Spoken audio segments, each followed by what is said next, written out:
The carrier of a devastating flu virus could be as innocent as a child. She could be returning home with her family from a vacation. On the flight, every cough she makes, every touch she makes, could transmit the virus she now carries.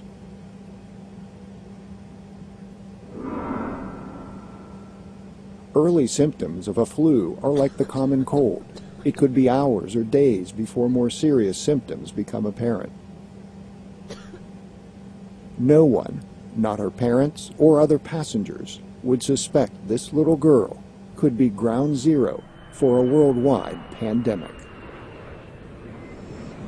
Flu viruses kill people every year, but in the last century, 3 flu pandemics killed millions.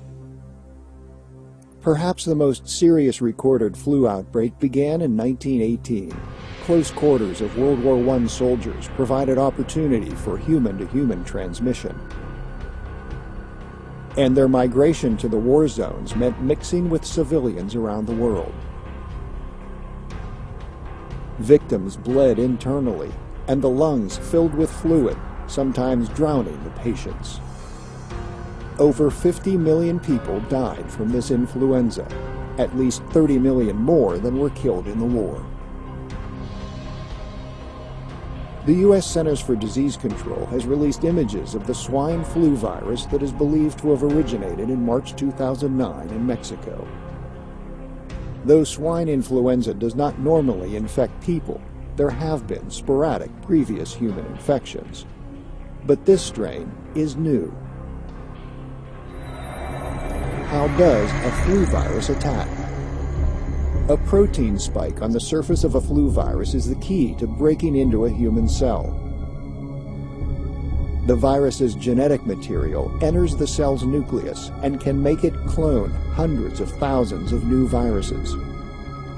Then the virus's protein enables the release of new viruses that attack and take over more cells.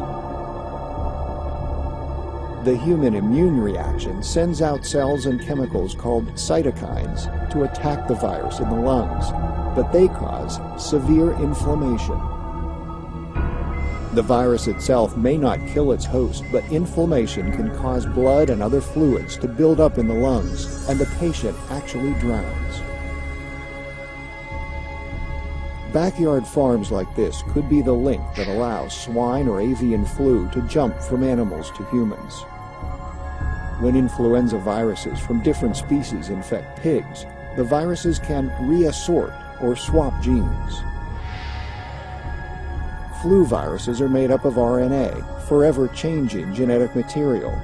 By mutating, the RNA could make the virus less dangerous, but it could also make it more deadly under the right conditions.